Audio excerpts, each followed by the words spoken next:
గత 5-10 సంవత్సరాల్లో చూస్తే ఎప్పుడు 30-35 టీఎంసీలు రిజర్వ్ ఉన్నటువంటి పులిచింతల్లో ఈ రోజు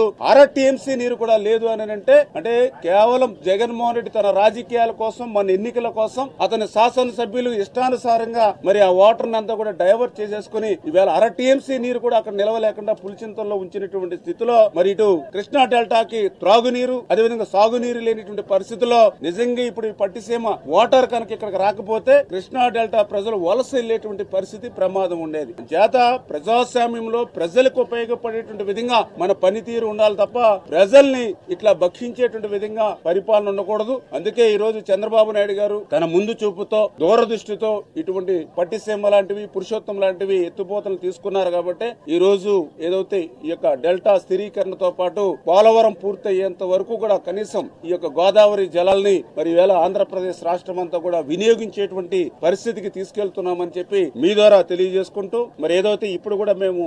ఏదైతే ఈ యొక్క గోదావరి వరద నీరు ఏదైతే ఉందో ఇప్పుడు మన కృష్ణాలో 8.6 లెవెల్ కి ఈ రోజు ఉండడం జరిగింది. ఏదైతే కెనాల్స్ లోకి మనం ఇంకా కింద ఏదైతే చేయాలని అంటే దగ్గర ఇంకా ఒక 12 వరకు కూడా అక్కడ లెవెల్ రావాల్సిన అవసరం ఉంది. ఈ రోజు రేపట్లో ఇంకా ఆ లెవెల్ పెరిగితే ఎల్లుండ కల్లా ఆ 12 రీచ్ అవుతుందని అనుకుంటూ ఉన్నాం. ఆ రీచ్ అవుతే ఎల్లుండ కూడా మళ్ళీ ఏదైతే ఈ యొక్క కృష్ణా డెల్టాకి క్రింద ఏదైతే ఆయకట్టు ఉందో ప్రజలు ఎవరైతే ఉన్నారో వాళ్ళకి సాగునీరు త్రాగునీరు అందించేటువంటి విధంగా కెనాల్స్ ను కూడా మేము రిలీజ్ చేస్తామని చెప్పేసి కూడా ఈ సందర్భంగా తెలియజేసుకుంటూ ఈ రకంగా ఒక ముందు చూపుతో దూరదృష్టితో ప్రజల దాహార్తిని తీర్చేటువంటి విధంగా మరి యొక్క పట్టిసీమకు రూపకల్పన చేసినటువంటి చంద్రబాబు నాయుడు గారికి కూడా మరొక్కసారి మనందరి తరపున హృదయపూర్వకమైనటువంటి ధన్యవాదాలు తెలియజేసుకుంటున్నాం.